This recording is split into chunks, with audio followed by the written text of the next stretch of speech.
আজকে যে বিষয়টি আপনাদের সামনে তুলে ধরব সেটি হচ্ছে অনুমোদিত মূলধন।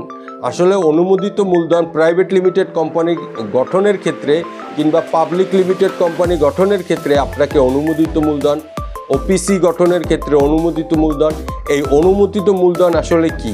যেটি হচ্ছে গভর্নমেন্ট থেকে আপনি সরকার থেকে অনুমোদিত মূলধনের একটা পারমিশন নিয়ে রাখা, যেটি আপনি ভবিষ্যতে আপনার শেয়ার ইস্যু করে মূলধন সংগ্রহ করতে পারবেন, সেটারই একটা অনুমোদন নিয়ে রাখা। এই অনুমোদিত মূলধনের শুরু হয় 10 লাখ থেকে শুরু করে আপনি 20 লাখ, 30 লাখ, 50 লাখ, 1 কোটি, 2 কোটি, 5 কোটি এরকমের আপনি যত টাকা অনুমোদিত মূলধন নিতে চাবেন ওটার উপরেই আপনাকে গভর্নমেন্টের ফি প্রদান করতে হবে।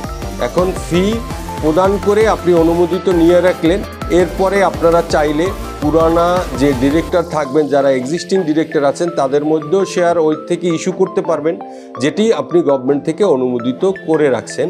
এবং আবার যদি চান যে না, নতুন কোনো ডাইরেক্টর আপনারা কিংবা শেয়ার হোল্ডার অ্যাপয়েন্টেড করবেন, এই অনুমোদিত মূলধন থেকে আপনারা তাদের নামে শেয়ার বরাদ্দ করতে পারবেন।